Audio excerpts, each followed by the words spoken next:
Welcome back to The Big Show. It's Alex Belfield talking to some of my favourite people and big stars, and then people that come along that amaze me and astound me and are gorgeous and I want to get on the programme. Dana Yukawa, how are you? I'm fine, thank you. It's really nice to be here. Well, it's nice to meet you because they sent through your CD, and I'm always very suspicious of getting new CDs because mainly they're rubbish. But occasionally there'll be this shining star of somebody who's new and different and very talented, and you tick all three of those boxes. Congratulations. Well, that's very kind of you. Thank you. So now we have to tell people what you are and what you do. What is it then? I'm a solo violinist, and I've just made my third album, which consists of, I guess you could say, crossover music, but it's all new music which I've written with my producer.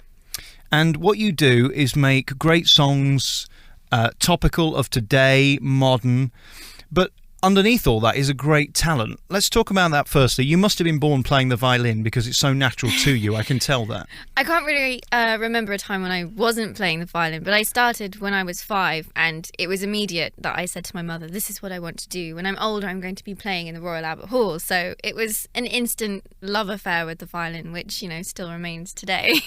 All right, we're going to talk about the music in a minute. Let's talk about you and your upbringing. Where were you born and how did you get here today?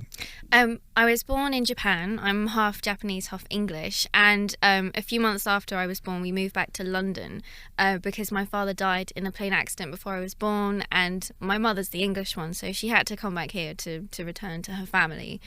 So I've always grown up in London. I'm a total London person, but Japan is obviously a really big, prominent part of my life. Obviously, as you said, it was so close to when you were born, when your dad passed away in the most tragic of circumstances.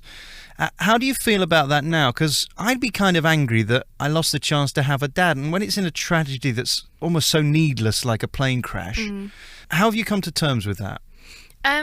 It's a really hard thing to say because I grew up knowing that it had happened just as most people would grow up with a father. So for me, it was my normality. But I think through releasing my music in Japan and having a lot of interest and interviews over there, it kind of forces you to look at the situation because you're being asked so many questions. So you end up asking yourself, and you go through lots of different stages of grief and then anger and then just sadness. And it's a constant whirlwind. And I think things will never just settle into one different emotion, but I think what I try and take from it is a positive message because my father has always had a really positive influence over my life and my music, so I want to try and make it into something good. If we have to have such a terrible accident, let's at least try and learn from it. And again, your mum must just be a complete hero because to go from having all that negativity one day and then having this bundle of joy the next, and to move on and create such a positive life for you both out of it, what an astounding woman she must be. I can't understand how she coped. And the older I get and, you know, the bigger my understanding of the whole situation comes to, I can't believe that she did all of it, and she's an amazingly strong but crazy woman, but she's done a really, really amazing job. So I'm really grateful for all of her support. Now, I've been reading a lot about you, and I have to be honest, before this CD I hadn't really heard of you, but a lot of people have, because you are a really big star over there, aren't you? I guess a lot of people know who I am over there, not just because of my music, but because of the family history and the human interest aspect of it. So I've had a lot of people buy my album who don't necessarily listen to violins, which is great because, you know, it means things are opened up to a bigger audience. So I guess in that way, yeah, there's quite a following in a way. I can't remember the first time I got really interested in violins, but I think it was Vanessa May for me who kind of made it interesting. Yeah. Was she an influence on you? I remember watching her on Blue Peter, I mean, many, many years ago when I think she had her electric violin and she was doing some crazy dance moves and everyone just suddenly saw the violin in a totally different light. And I thought, you know, wow, good for her because she's doing such an amazing thing, which, you know, was the first person to do it at the time. So I think, yeah, she's been great in what she's doing. And I think it shows people that you need to be individual and you need to find your own path in order to get the right message across. Because let's face it, it is a beautiful instrument, but it can be boring if played in the wrong way. As with anything, yeah. So then, what was the moment when you realised this is it? What was the song that you played that you thought, okay, I want to do this for a life and to make a career out of it? Oh my God, I really can't remember. I just remember as soon as I started playing the violin, not long after I joined an orchestra and I got the taste for like performing on stage and I loved it. That's when I really realised, you know, this is when I'm my happiest, when I'm playing, and it was, I guess I just wanted all the attention, really. But I've always loved it, and I just feel lucky that I found it at such a young age. And were you always the star in the orchestra? Were you the one that everybody seemed to be drawn to watching? No, I think I was the smallest one. Everyone was a lot older than me, so people were probably drawn to me in that way. Like, who's that midget in the orchestra? They still say that now, really, but no, I said to my mum not long after, I said, I really liked playing, but I want to be the soloist. I don't really want to play in the orchestra, so I became a snob really young, which is quite bad. Well, it worked, and you've got to have a certain amount of tenacity, haven't you, to be successful in this business? It's a thin line between tenacity and precocious, though, isn't it? You've got to be very careful. Yeah, it's really important to keep your feet on the ground. But I think when you love something that much and you're really, really passionate and you have something, I had a musical message which I was so determined to do and to try and find this new music. So you have to be really confident and a little bit ruthless, because sometimes people will tell you, you have to do things a certain way, or you have to continue with your classical training and concerts, and you have to say a little bit, well, no, I think you're wrong, because this is what I want to do. I always say I could get hit by a bus tomorrow, so, you have to live life to the max.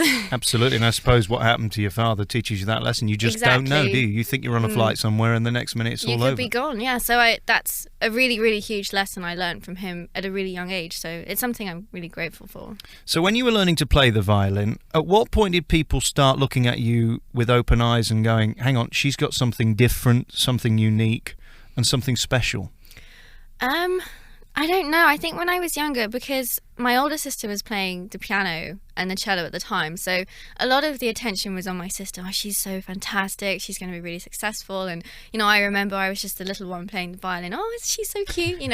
So I think when I got a bit older, maybe when I was about 10 or 11, and I started winning a lot of local competitions, then people started saying, oh, well, maybe Diana's going to do something with this. And because I was just thriving in that situation, and I wanted to perform, and I wanted the pressure of playing in front of a live audience, I think my mum could really see that it was something I was born to do. And how much does your sister now hate you on a scale of 1 to 10, with you stealing all her glory? Hopefully 0. Because she's still in music and she's performing, and we've gone through lots of things together, but a very different path. But she actually played the piano on this album, which was a great thing, because we really came together in a musical way, which we hadn't done since we were really, really small. So it was really nice to play again together, and we were at Abbey Road, and the whole atmosphere was fantastic. So it was really fun. It was really fun to be sisters in that way. All right, so we're playing the violin, we've joined an orchestra, and then we become a big star in Japan. When did that happen? It happened really overnight. I think I went to Japan when I was 13 to climb the mountain where the accident happened for the first time. I'd never been there. So I went with my mum and my sister for the first time, and they were having a lot of media interest that year, because they were burying a time capsule, and my mum and lots of other family members put things inside it, and they invited me to play on the mountain at the unveiling of this ceremony. And there were so many cameras and people taking pictures, and it was all quite overwhelming, not just on the emotional front, but on the other side of everyone suddenly saying, well, who's this family from England? Because no one really knew who we were. So overnight, literally, all the newspapers and TV programs were showing footage of us, and lots of stories. So things happened really quickly. It was really overwhelming and totally bizarre. Were you very good at that point, or were you still getting better? I'm still trying to get better. Because when I hear you play this, it sounds so natural, but that takes time and confidence, doesn't it? That takes some learning of an audience, and to be comfortable in your own skin to make it your own. It takes a lot of hard work. I think practice was something that was just part of my daily life, and it wasn't that my mother ever forced me to do it, but I really enjoyed the practice, and I was doing many hours every day, because you have to, just as a dancer does or a gymnast does. It's the same kind of training. You have to keep it up, but it's just I love it so much, so it was just totally a natural thing for me to do. The violin is an extension of me, so that's just how it felt. And you've done some incredible venues. Firstly, though, with talking to the Japanese media, how does that work? Because do you actually speak Japanese? No, I can't. I only speak very, very elementary, basic, and rude Japanese.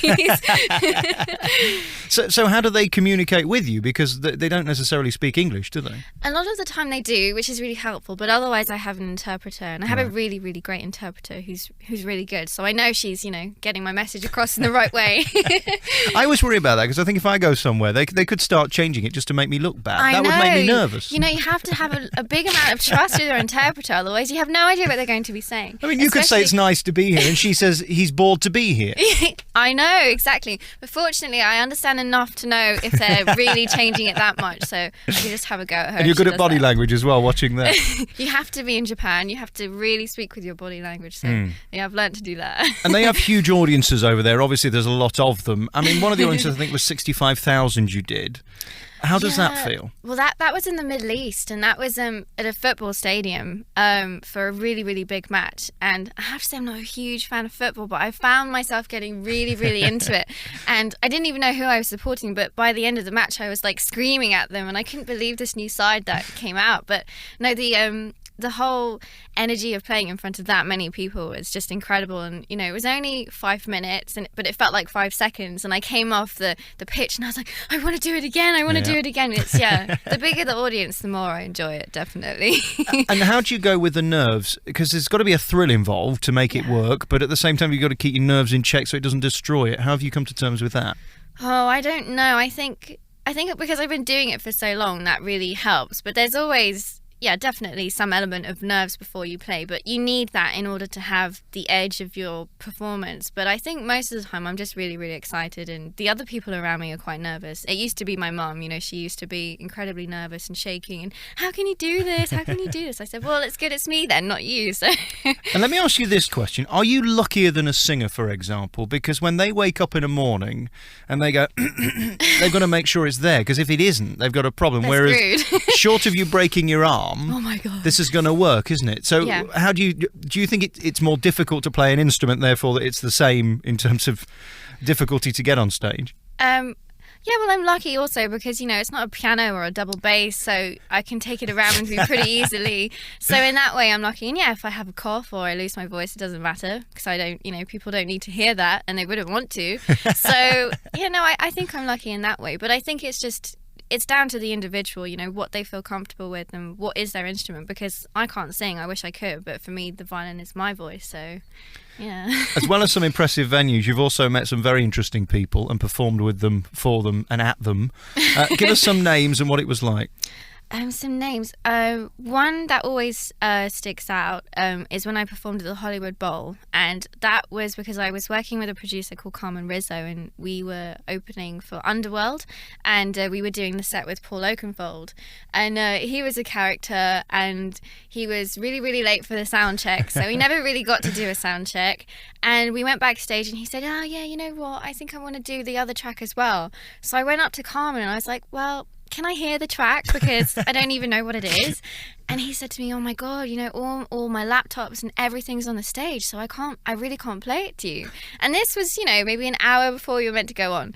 So I was like, oh, okay, well, I'll just wing it, I'll listen, I'll just sit there for a few seconds and then just play whatever comes out my hands. And Dan, my manager, was saying to me, what on earth are you going to do? Because you're playing in front of, 20,000 people.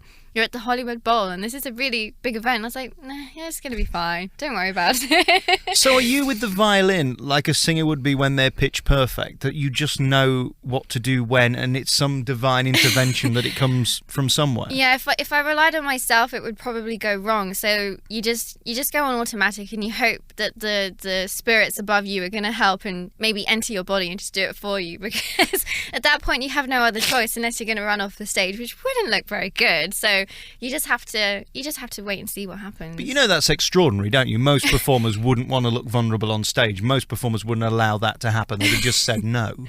Yeah, no, I can understand that, but I guess because it wasn't also my music, it was someone else's. So I guess in that way, it was a bit easier to just get into a different role. And it's kind of like acting, you know, you play someone else and you think, well, if it goes wrong, I'll blame it on that character.